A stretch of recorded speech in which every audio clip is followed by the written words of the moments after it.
As some of you have noted, we've been focusing quite a lot lately on Tesla and new electric and plug-in hybrid cars. So it's about time that we look at some more affordable models that are far more accessible when it comes to entry-level price points. A few weeks ago on this channel, I presented a list of 8 different plug-in cars that you could purchase for under $10,000 or equivalent wherever you live in the world.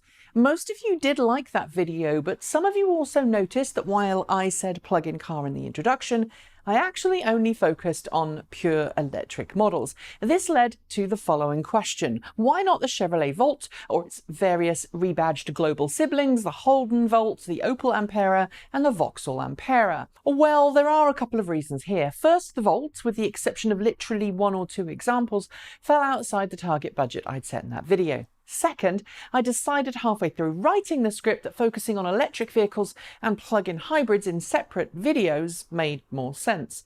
Which brings me to the subject of today's video. Is the Chevrolet Volt and its rebadged siblings the best used plug-in hybrid you can buy today without breaking the bank? I think it is, and I'm going to tell you why below.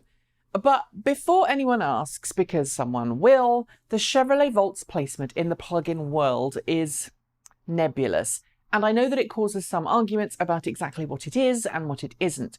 Some people view it as a fully electric car with a range extended engine. Others call it a plug-in hybrid because there's a physical connection between the drivetrain and the internal combustion engine in a very specific set of circumstances.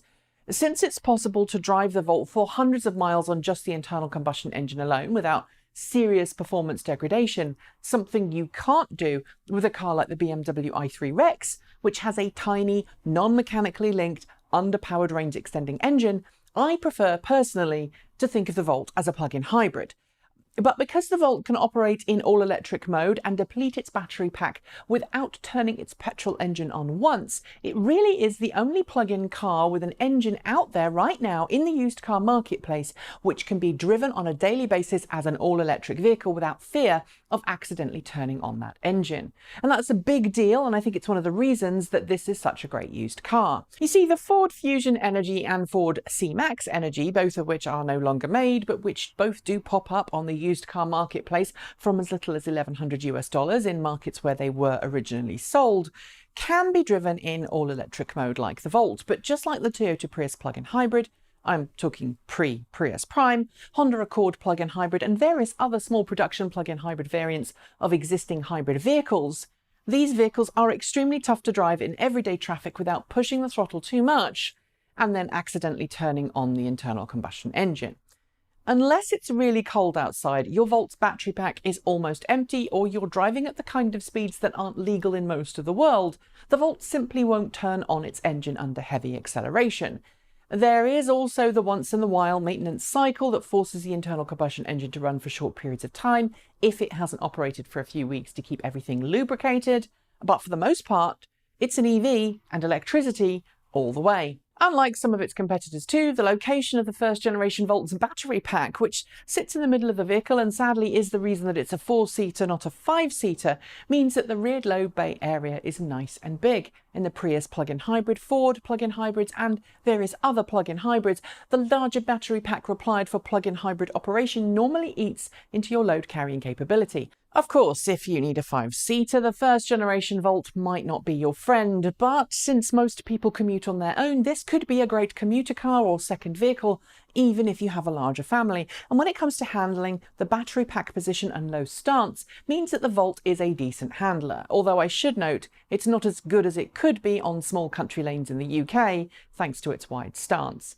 Let's talk driving. Thanks to the 2 electric motors under the hood, one of which is much smaller than the other and is intended as a generator when in range extending mode, but can be coupled to run in concert with the first to give extra torque and acceleration, the Volt feels sporty and shifts pretty quickly. Regeneration on liftoff is pretty powerful if you shift into L mode, and while you can't single pedal drive like you can in the 2nd gen Volt or Bolt EV, the Volt feels sporty and well behaved.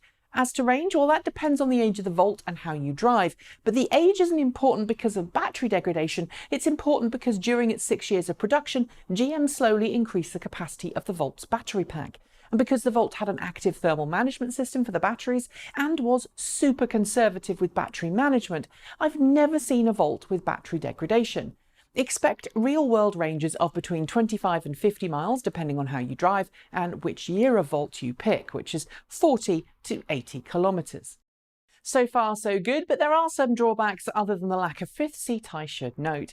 The centre console with its buttonless capacitive touch surface can take a while to get used to.